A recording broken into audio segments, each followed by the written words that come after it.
Hi again, everybody. This video is sponsored by contribution from Shay, and here's her story. Dear Ollie, this is Shay. You've done two videos for me.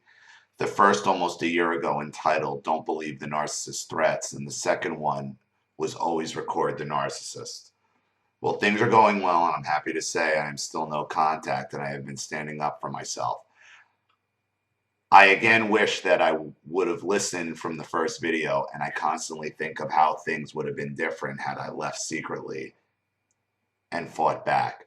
I hope that anyone going through a situation that had similarly to mine has the strength to get out. I have spoken to some attorneys and have tried to get a case going, and I am continuing to do so. I have been recording all interactions, although there have been very few. I am in school and have been taking legal classes and have decided I wanted to pursue a career in family law and wanted a career in family law and want to fight for people like us who no one else believes. I have tried to be positive in all the negativity that they have bestowed on my life, and every day is a challenge. My sister-in-law and I have never been closer, and we are no contact. It's funny because on my phone I have recorded messages that plays if and when they call that says this call is being recorded just in case we may need it in court in a court of law. And by staying on the phone, you are in fact giving your permission to be recorded and to use the recording in court if need be. After this plays, I say hello. This is Plache, and the date is I am speaking with, and from there we speak. I have to have consent in order to use in court, and so there is no question or doubt. I make sure to cover every detail. Majority of the time they hang up, and even when I call to make sure to play this, they hang up on me. I have sent text messages. I have sent text messages not to them, but simply in regards to my children, and I ask them to please let me talk to them. They act stupid and respond to me with bullshit like "Who's this?" and no other responses. The one conversation I had with my dad, he said to me, "Are you really kidding? Really, are you kidding me? You are recording this?" And I told him, "Yes, of course. I need to make sure that I am safe." And he responded with, "Safe from what? We are the ones who were never safe with you." I knew that he only said this to provoke me to be defensive, so I said calmly, "Well, if you feel that way, you should feel comfortable that this call is being recorded so that we can have a record for court.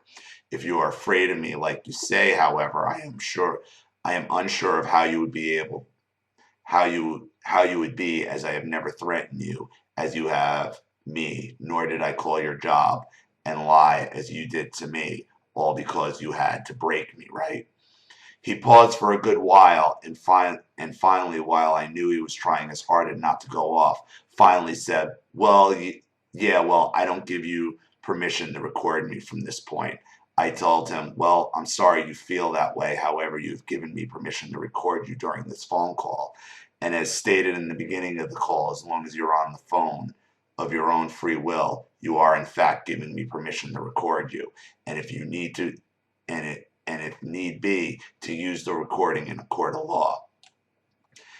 He just again repeated, "Well, I'm not giving you permission." I wanted to laugh and say, but just said calmly, "Well, you're welcome to hang up whenever you wish. I'm not forcing you to speak to me. As long as you are on the phone, it will be recorded in our conversation. And again, yes, I do have your consent. As the beginning of the call, my message states, by staying on the phone, I have permission to record you and use this in a court of law if need be." Once again, he was quiet, and like a kid throwing a fit, he said, "Okay, whatever, bye." This made me laugh, knowing that he was so desperate to get to me, but actually took the precaution to ensure he didn't go off too much. Since I I started this, unfortunately, there's been no contact with my children, and I'm definitely working on fighting for them and trying all I can to ensure that I expose these assholes for the piles of shit they actually are. I have saved everything and will continue to do so. They aren't giving me much to use, but at least I can prove that they are indeed guilty of parental alienation by ignoring me. It's a process, but I won't give up. It's amazing that this whole time I thought my sister was safe and sheltered from my mom's bullshit, and that she was actually fine. We opened up to each other so much during all of this, and I can't believe how many things we both struggle with. We both actually have very low self-esteem and never feel pretty, as my mom always made sure to let us know our flaws. When I was younger, she made me her personal Barbie doll. But when I grew up and after I had kids, naturally I gained weight, and she told me on a daily basis that if I lost weight, I would be pretty. Something she told my sister often growing up. Today we both struggle with weight gain and loss and realize we are emotional eaters. When we are away from her, we practice good eating habits. However, I notice when we do let people walk all over us and rarely express our true opinions of things out of fear of being rejected and, and ostracized. I am actually a very, very passive person, and although people would describe me as confident and strong, I am actually quite the opposite. I have a lot of anxiety and don't think highly of myself at all. My sister explains, feeling the exact same way. Even our biggest fear is the same. We never want to be anything like our mom. Anything we do, anything even close to something, she would cry and worry we are doomed to be like her. We are a strong support for one another, and for that I am grateful. However, there is something that I am struggling with that I thought perhaps you can shed some light on, or give me any advice or opinion. My dilemma is that I am happy to be away from the narcs, happier than I have actually ever been. But I am so completely lost and without life, being without my children. Sometimes I get really down on myself and wonder what kind of mother I am to be able to find something to smile about in life when I don't have my kids. This bothers me very much, and at times I feel as if I hate myself because I fear that I am turning into my mom for being able to live without my children. I judge myself very hardly of this, and it's my biggest struggle. The more time I am without the narcs, the better I become in some ways. But the longer I am without the narcs, the longer I am also without my children. And this has most definitely held me back and continues to do so. My question to you may be very personal, and I don't mean to pry, nor do I expect you to answer if you do not wish to. But I know that you have to deal with partial contact due to your daughter, and I know that you have dealt with not having your daughter in your life due to the narcs. And I was wondering if you have these feelings of being a bad parent for not just giving into the narcs for the sake of being with your daughter, or do you feel guilty at any time that you are happy?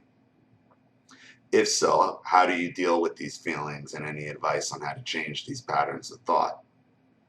I appreciate any advice you can give me, and even if you don't make a video of this, because it's personal, I understand.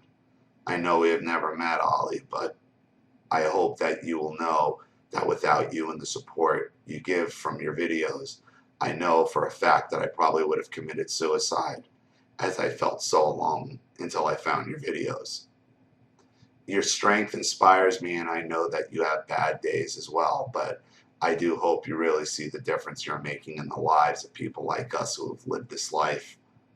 I hope that you know that I am standing here today because of you, and I will forever be grateful to you for doing something that many of us would never dream of doing, exposing the narcissist and telling the truth. I have enclosed the only pictures I have of my sister and I as children, and of us grown up, as well as the picture of me and my kiddos, whom I have not given up on because of you, Ollie. Thank you. I sent a donation, but I'm struggling definitely. I will be doing the $1 a month thing, as well as be donating for both my sister and I, so actually $2. Sending all the best wishes in the world to you and all those you love. P.S. I have started a channel, and we'll be talking about CPS and all the things that have happened. It's hard to talk about and starting slow, but I'm doing it. Your name on your YouTube channel is my real name, Klishak Garza. Thank you for your inspiration, Shay. Well, thank you for your words. As far as Erin goes and that guilt, yeah, I got the same exact shit. Same exact shit. I mean, I don't have CPS involved in my life, but it's that gaslighting, alienation bullshit like you dealt with on the phone that drives you insane. You got to understand this was out of your control. And that's what I got to understand. And I think back, because when I think back and I look at what could I have done differently to avoid any of this happening, other than just sucking it up and dealing with it, nothing. I wouldn't have lasted up there. I would have been dead. I would have dropped of a heart attack or stroke or something. I was spiraling. I had to get out. So that helps alleviate the guilt, is remembering what they're there. You have to laugh. You can't feel guilty. Yeah, I've had those times where like I'm feeling good and laughing and like I really got to put all this shit out of my mind to do that. I'm usually only reminded though if I'm laughing and I see a girl, father and a daughter, and that just kills you. And there's no way to avoid that. The only thing you can do is keep reminding yourself is why you're no contact. And you notice, you made the perfect point to your father. If I'm the violent one and I'm the one recording, what are you so worried about it being used in court for? I'm going to have to refresh myself on your story as well. I mean, I apologize. I can't remember. I mean, it's like I'm almost at 600 videos now. I remember it vaguely, but you know, with the CPS stuff, and it might be time. It might be time to really start a network where people start calling up these CPS agents who do this shit and start blowing up their phone lines and making them explain themselves. I mean, that's how other shit gets done politically. People call up and say, I want answers. Okay, how do you explain this? How do you explain that these people have the daughter, have this woman's children, and she's trying to record stuff for court? And he's accusing her of being violent. She makes the point, well, if I'm the violent one and you're so scared of me, what's the problem with the recording? Explain this. Explain this, CPS. Explain it. Explain it, because CPS has the power to take your children on a whim whenever they feel like it. Your kids aren't yours. They're the state's, and they can come in and swoop them up anytime you want. Don't tell me what the law says. Good luck getting your kids back without some kind of public outcry.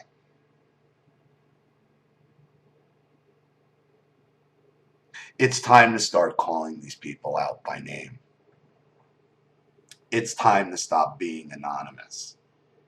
It's time to start calling out the CPS agents, the police departments that allow this shit to happen, that try to sweep shit under the rug or do things for whatever reasons they do them. Why this channel works is because it's a community of people willing to help each other. We're going to have to take it to another step, I think, eventually. We're going to have to start holding people accountable ourselves, because the media is not going to do it. The law's not going to do it. The court system's not going to do it.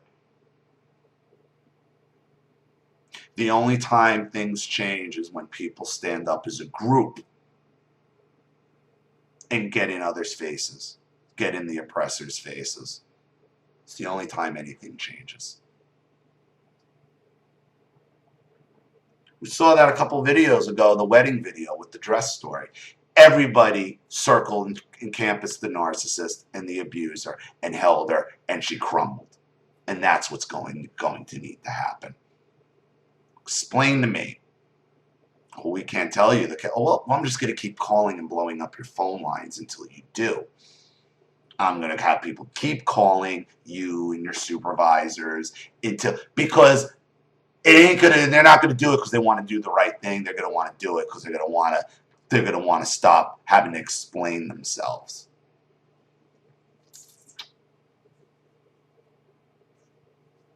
And that's on all of us to do together. Bottom line. Bottom line. We need to start demanding answers from people who enable these narcissists to get away with this bullshit. The guilt is something tough that you're going to have to deal with, Shay, but always remember how you got to that point, and it was out of your control. So thank you for your contribution. Thank you for your story. I hope it helps. Thank you to everybody watching. Please leave any advice or opinions in the comment section below. And again, if you want your story read on the channel, you have a narcissist you'd like to expose or a topic you'd like me to cover, you know what to do with my email and the PayPal link in the description box. I'll have the video right back to you. Solly Matthews, thanks for watching. See you all again soon.